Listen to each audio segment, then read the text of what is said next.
These are 6 things to consider when choosing your loadout. Presented by Fortnite Master. This guide should give you an idea of how to choose the best weapons and items for your loadout in the current Fortnite meta. In this video, we talk about which weapons to look for in the early game, one of the best base loadouts in the current meta, and how to customize your loadout with weapons and items that fit your playstyle. Do note that the meta and loadout options will change as Epic updates the game, vaults old weapons, and adds new ones, so do remember that this video was made during patch 6.30. Early game loadouts are largely decided by RNG of which guns you land on, find on the floor, and open from chests. At this point, you're basically looking for any shotgun you can find and the best automatic or semi-automatic weapon available. This way, you have something to fight with at medium and close range, as well as a weapon to switch to after shooting your shotgun. Your playstyle in early skirmishes will change depending on what guns you find. For example, if you can't find a shotgun, you need to play around that by keeping your distance. If all you find is a sniper, you better be ready to hit some crazy quick scopes. After the initial landing phase in early skirmishes, you want to loot up and secure your base loadout. This could be considered the bare minimum loadout you want to find before leaving your landing spot. As the meta stands right now, the most commonly used base loadout includes an assault rifle, shotgun, and SMG.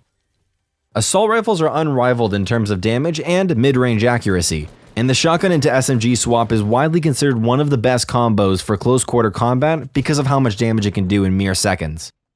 Of course, there isn't a single best loadout because some choices like which shotgun to use are simply a matter of preference. With the tactical shotgun, for example, you don't really need an SMG for a switch weapon because the TAC has a much higher fire rate and a larger clip, so you can just continue shooting it instead of switching to an SMG after one shot. And if you need to spray players at close range, then you still have an AR to take care of that job. You can use that extra slot where most players keep their SMG for a sniper or an explosive weapon, or choose to carry an extra utility or healing item.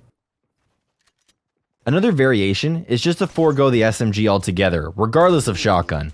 While many players would argue that a pump with no SMG puts you at a big disadvantage, there are some ways to compensate. One way is to just use your AR as a switch weapon instead of an SMG. Another, more difficult way is to build in between every shotgun shot to compensate for the pump and heavy shots slow fire rate. Although this takes some skill, it isn't always an option depending on the situation. Yeah, dude, you clean up. God damn. The ability to customize your loadout to fit your playstyle and preferences really takes hold when thinking about what to put in your 4th inventory slot. There are a lot of viable weapons and items that fit well in this slot, so you're going to have to decide which works best for you. Your first option is to carry another weapon. In this case, the 4th slot is usually reserved for weapons like snipers or explosives, including handheld explosives like clingers. Neither choice is strictly better, it just comes down to what you play best with. Both choices, however, prompt dramatically different playstyles, so take that into consideration when making the decision. Snipers make it possible to take pretty long range engagements and dish out a ton of damage from afar, so long as you have a good shot.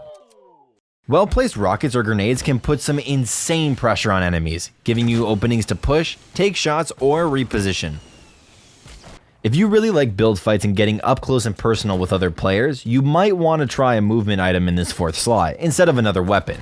The grappler is extremely powerful for closing the gap on enemies, taking the high ground with no materials, and shifting the advantage in different fights. In this example, your 4th slot is more so meant to support your main 3 weapons, AR, Shoddy, and SMG, making it easier for you to use them effectively. Other movement and utility items like Rift-to-Goes, Shockwaves, Boogie Bombs, and Porta-Forts would fit in this 4th slot as well.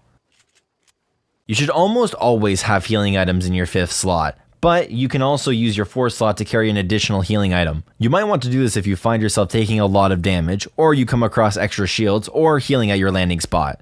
Personally, we would consider leaving bandages or a medkit for movement or utility. Extra shields are a little more valuable and might be worth taking as a secondary healing item. Your 5th slot should almost always be reserved for healing, unless you can't find any healing items. It's important to carry at least one healing item, because otherwise you're relying on killing other players that are also carrying healing or shields, which adds an unneeded element of RNG. You likely won't have many engagements where you're taking 0 damage. If you absolutely can't find any healing items, you can just use this slot for an extra movement or utility item. Beyond the standard base loadout, there are certain item combinations that go really well together and might change your decisions when building your loadout. The double barrel and grappler is a frighteningly strong combination in the right hands. The double barrel does a lot of damage, but only when you're essentially barrel stuffing your opponent. The grappler is a perfect complement to the double barrel, making it way easier to get into extreme close quarters. The pump or heavy shotgun with a deagle is also a scary combination, and opens the door for a handful of unique and interesting plays. After the recent buffs to the deagle's structure damage, it's become a great gun for both damage and utility. Now it one-shots any wood builds as well as any newly built brick or metal builds, allowing for some unique ways to quickly shoot out enemies and counter turtling. Not to mention, switching back and forth between pump and deagle feels like the closest thing to a double pump since the shotgun delay was added. Thank you all for watching this video. On the right you can watch another guide made by us. On the left, hover over the Fortnite Master icon to subscribe. Finally, comment down below which guide you want to see next. From over here at Fortnite Master, my name is The Saved One, and we're out. Peace.